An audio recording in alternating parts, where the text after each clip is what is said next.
The Clockmaker's Secret. Part 3. The Final Hour. For days after escaping the forgotten hour, Leo couldn't shake the feeling that something was wrong. Mr. Finch was back. The clocks in the shop ticked normally. Everything seemed fine. But then, strange things started happening. Leo would glance at a clock and see the wrong time, only for it to correct itself the moment he looked away. His shadow flickered in ways it shouldn't, sometimes stretching, sometimes lagging behind. And worst of all, he kept hearing a whisper at night, the same words over and over. Time never forgets, Leo. One evening, as he closed up the shop, he heard the ticking. Not from the clocks. It was coming from inside him. Leo clutched his chest, his pulse quickening. Tick, tick, tick. It was faint, but unmistakable. Time was inside him. The eternal clock may have disappeared, but its mark remained. Terrified, he ran to Mr. Finch. "Leo," the old man said solemnly, as if he had been expecting this. "You didn't just escape the forgotten hour." His gaze darkened. "You brought it back with you." Leo's breath caught. "What do you mean?" Finch slowly pulled out a pocket watch from his coat. Leo's pocket watch, the one that had disappeared. But it was different now. The glass was cracked. The hands spun erratically, sometimes moving forward, sometimes backward.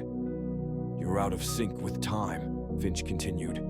"It's why the clocks change when you look at them, why your shadow doesn't follow you properly."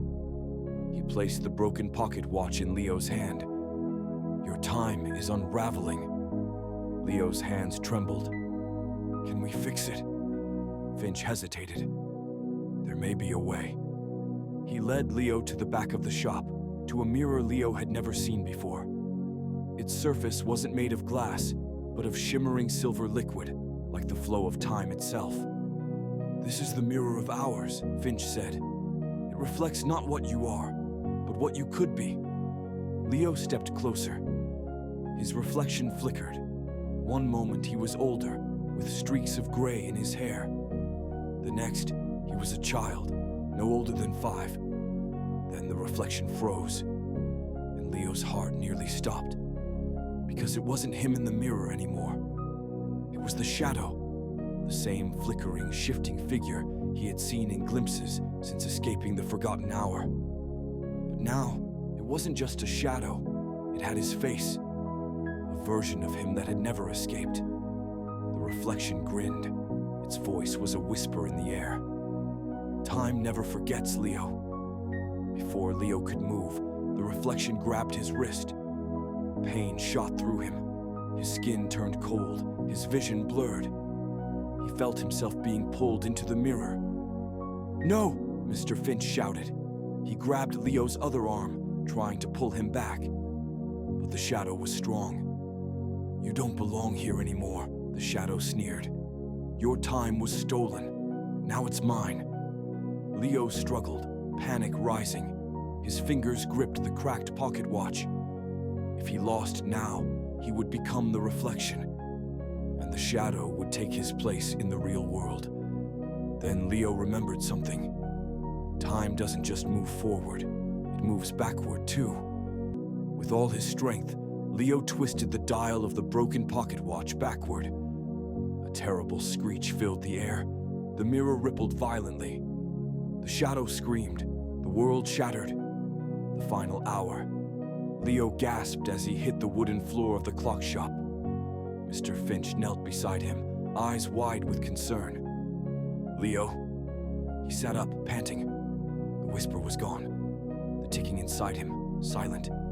He turned to the mirror. It was no longer silver and shifting. It was just a normal mirror. His reflection stared back at him, solid and real. Mr. Finch let out a long breath. "You reset your time." Leo swallowed hard. "The shadow." "Gone," Finch said. "Banished back into the forgotten hour, where it belongs." A deep silence settled over them. The clockmaker helped Leo to his feet, his eyes filled with something like pride. never just my apprentice, Leo," he said. "Time chose you for something greater, and you proved it tonight." Leo glanced at the now motionless pocket watch in his hand. He had won. But as he set the watch down on the counter, a single hairline crack remained on the glass, a quiet reminder that time never forgets, and neither did he.